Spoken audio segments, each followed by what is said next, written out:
Well, good morning. Here it is.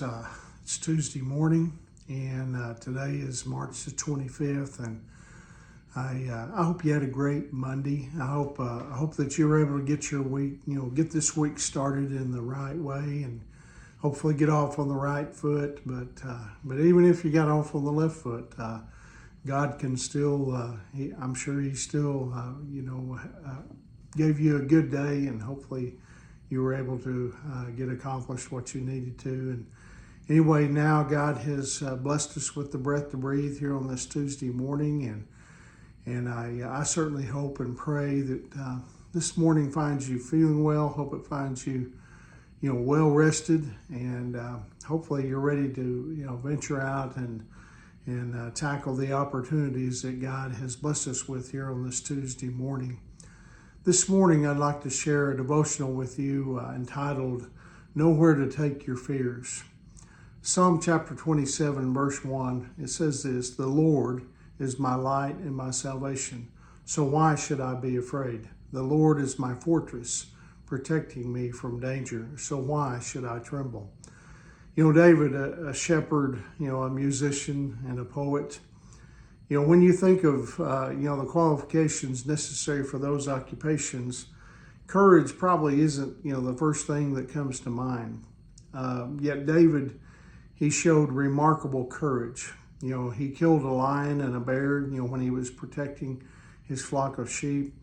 He walked onto a battlefield to face, the giant, heavily armored Philistine warrior Goliath, carrying nothing but a slingshot and a few stones. He led King Saul's army, into countless battles. And, at some point, though, fear replaced courage in David's heart. 1 Samuel chapter 21, verse 10 says, "So David escaped from Saul and went to King Achish of Gath." Even though God had protected him again and again, in high-risk situations, David chose to run away. He may have been thinking, well, I like it better. I liked it better when I was watching sheep. At least then I knew, who my enemies were.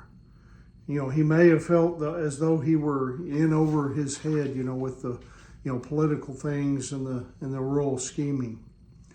We're talking about a small town boy here. He was probably still just trying to wrap, his head around the fact that, he was the anointed king of Israel. And it wouldn't be long before God, dropped the bombshell that he also would, be the ancestor of the Messiah. But, whatever the reasons, David, he was gripped by fear. And that caused him, to, take his eyes off the Lord. David, took his eyes off the Lord, but in his panic, he ran to, enemy territory, where the Philistine king recognized him immediately.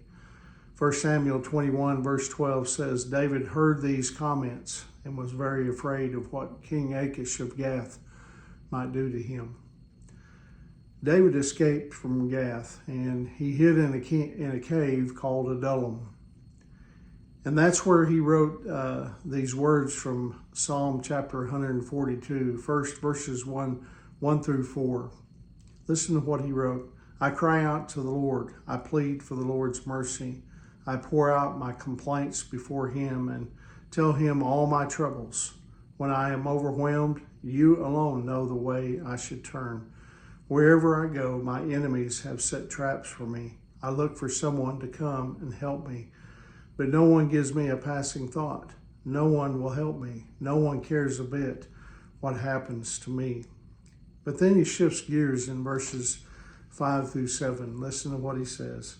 "Then I pray to you, O Lord. I say, you are my place of refuge. You are all I really want in life. Hear my cry, for I am very low.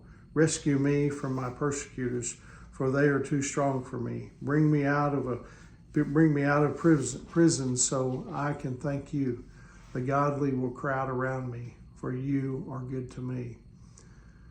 You see, David, he understood that when, the bottom drops out, you look up.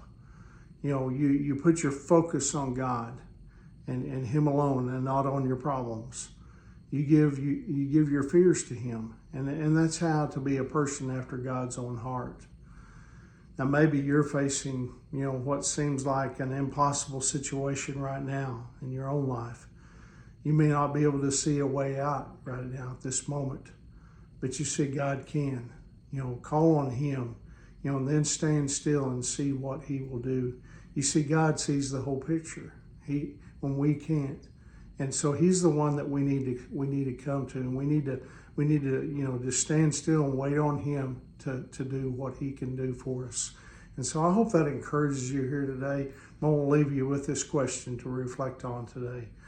What fears do you need to give to God? We all have those fears, and we need to give them to God, and I pray that that's what you'll do today. But anyway, I hope you have a wonderful day. Remember, Angie and I, we love you guys, and we're praying for you. And Lord willing, I'll see you tomorrow morning. God bless you.